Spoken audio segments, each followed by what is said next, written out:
Welcome back. It's on to Elaine's connection event here, but she has an urgent affair apparently. Seems Elaine's stepping away from the festival to handle a job for the guild. Sounds like it'll be a tricky one. Wonder why she was acting all weird about it though. Maybe I'll see if there's anything I can do to help her out.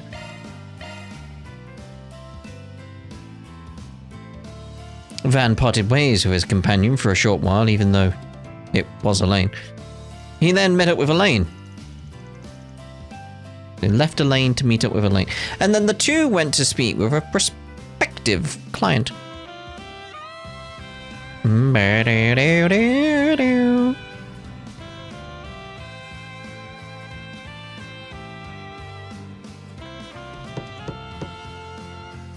Apologies for the delay. I'm with the Brace Guild. Oh, yes, we've been expecting you. Ah, aren't you that famous A-rank bracer? Thank you so much for accepting our request on such short notice. Oh, you brought Van along as well. Fancy seeing you again. For the record, I'm mostly just along for the ride. You know him? Yeah, I met him while doing a 4SPG a while back. You still keeping in touch with old Bruno?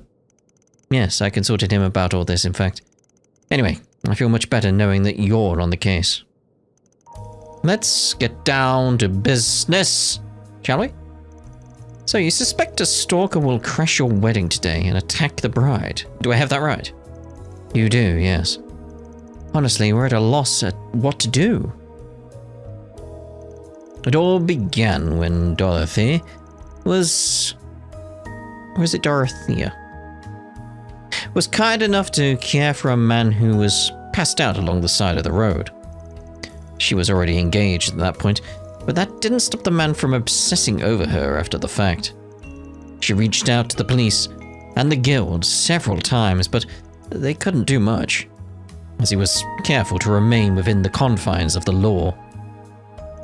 Then, once the wedding date was set, she received an unusual package. Inside was a clandestine photo of her and the groom. The faces were cut out and a message was written in blood. Love never dies.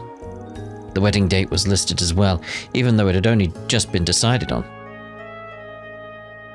How did he know? How despicable. Only the vilest of fiends would seek to ruin such an important day in a young couple's life. That's a textbook example of a threat letter. Should be enough cause for the guild to take action. Problem is, if we're following the Bracer Code, I'm afraid I have no choice but to ask that you delay your wedding. When danger is imminent, we have to put the safety of the citizens above all else. I hope you understand. I was afraid of that. I'm so sorry, Dorothea. No, don't be. It's for the best. We can't risk putting our friends and family in harm's way. I just wish we could have celebrated this with them. Everyone was able to take time out of their busy schedules for this. Alright, I think this request can qualify as a 4SPG now. Oh. Arkwright Solutions will be working with the guild on this one. No need to move the wedding date, because I've got an idea. You do? But how did... No. I'll pay any price you ask, as long as it means we can have our wedding as planned. To pull this one off, I'm going to need the assistance of our very own Beauty's Blade. Say no more. I'll do whatever I can to help. Ooh. After that, they enlisted the aid of the cathedral staff and swiftly put Van's plan into place. And so the wedding began on schedule.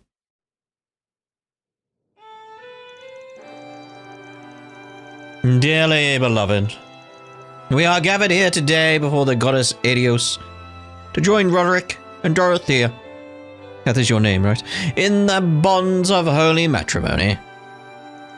Do you, Roderick, take this woman, Dorothea, again that is your name, right, to have and to hold in sickness and in health, for richer or poorer, to love and to cherish, for as long as you both shall live? I do. And do you, Dorothea, that is your name, right? Take this man, Roderick, in sickness and in health, for richer or poorer, to love and to cherish, for as long as you both shall live. Stop! Who do you think you are? You have no right to be barging in on this sacred union. You must be that low-life bastard they told me about. Why, Dorothea? That is your name, right? Why would you marry the likes of him? I'm the one you love. That's why you saved me back then, right? Get a grip, man. I mean, it's clear what's going on now. I can see the eyes. That's just some fantasy you dreamed up on your own. I will never give up the woman I love, and especially not to someone who'd only burden her with a one-sided obsession. What? What the hell did you just say to me? Who do you think you are, you piece of shit? Get lost. You have nothing to do with this. Dorothea, if that is her name, my beloved, it's time to go. To the goddess's side, where our love will never die.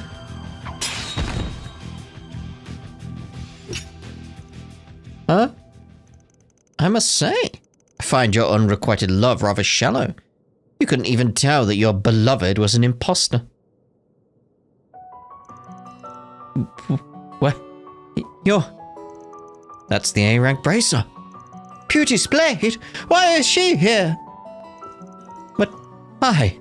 Where's my Dorothea? That is her name, right? No!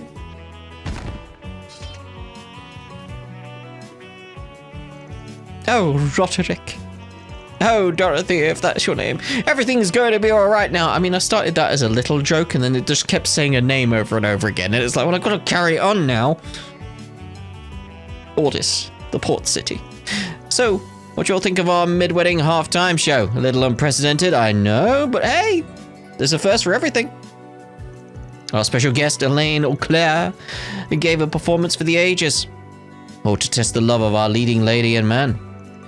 Let's give our groom a big round of applause for bravely fending off his girl's would-be captor. Holy cannoli, I had no idea they switched out the bride. Okay, that was a little too realistic for my taste, but man, what a show. Darn Spriggan really knows how to throw everyone for a loop. I sincerely apologize for causing such a ruckus. We will get the ceremony back underway in just a moment. Let me offer my congratulations to the soon-to-be happy newlyweds. I mean, that's clearly going to be the thumbnail, like her in a wedding dress, isn't it? Afterwards, they quietly turned the stalker over to the police. The wedding went on from there without any further disruptions. Oh, lovely, yes, quite good, yes. Elaine, Van, thank you so much for saving our wedding. Oh, that was a neat and tidy ending. I'm glad we were able to help them. I can't believe I was able to pull one over on the crowd with all the halftime show bit. That was one hell of a gamble. If Roderick hadn't done the whole spiel from the heart, doubt anyone would have bought it. I've got a question for you. Why the special interest in this request? Something about this job must have caught your eye. Don't think you'd have wanted to leave in the middle of the festival otherwise. I suppose that's true. Oh, to answer your question, the subject of marriage just happened to be on my mind lately. Seeing as how my family, or rather my relatives, have been trying to get me to tie the wedding knot. I've received a few proposals already. You were?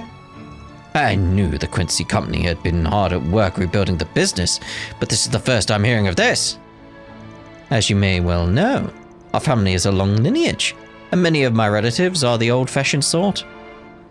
They say it's all to support the Auclair family. Suppose it sounds noble when put like that. In all likelihood, they're simply desperate to find their footing. Things have been rather chaotic following my father's incarceration. In a way, I must pity them. And to be honest, that's why I've entertained the notion. Well, I don't think you should.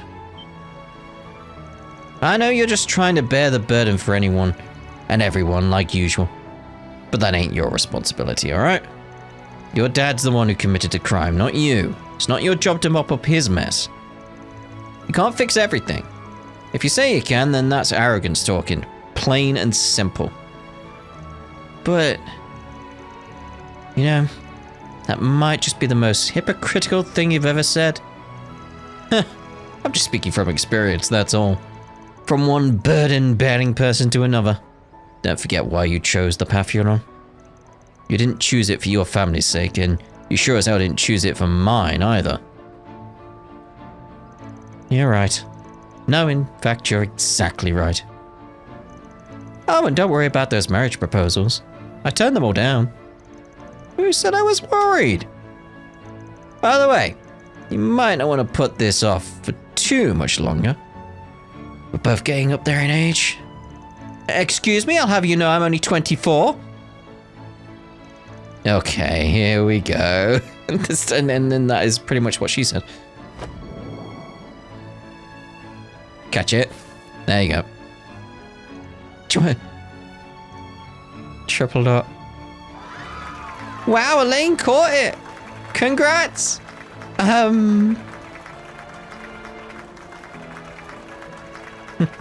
Wonder if this is my reward for all the hard work I've put in lately. Certain someone I know could and should learn from example. Oof, hit me where it hurts, why don't you?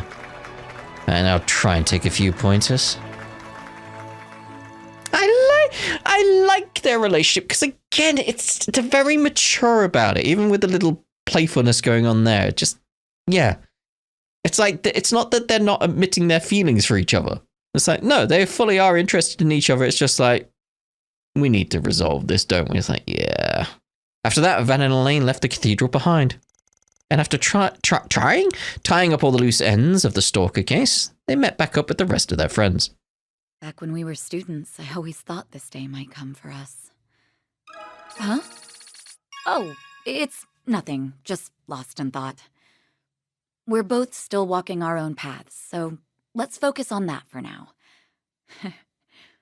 I'll be happy to help you along in whatever little ways I can. Again, it's that little aspect of like, yeah, they've got their own things to resolve first. That for me goes to the top of the I'll carry that forward, but it's like nothing there I feel is something that is necessary or like part of the grander story kind of thing, you know, like with the Grim Cat thing relating to the Genesis, like that feels very significant. That is just it's just character stuff. But I feel it's the strongest character stuff out of everything I've seen that with leaving behind sort of thing. Like you got that one, and that one. So that those three and Elaine's at the top above Anya's for me now. Yeah. I doubt Renee's gonna do much better. Just really doubt that. Really doubt that. But we'll see in the next part with that, and we'll see how that plays out. You never know. Who knows what's coming our way with Renee? Ta-da for now.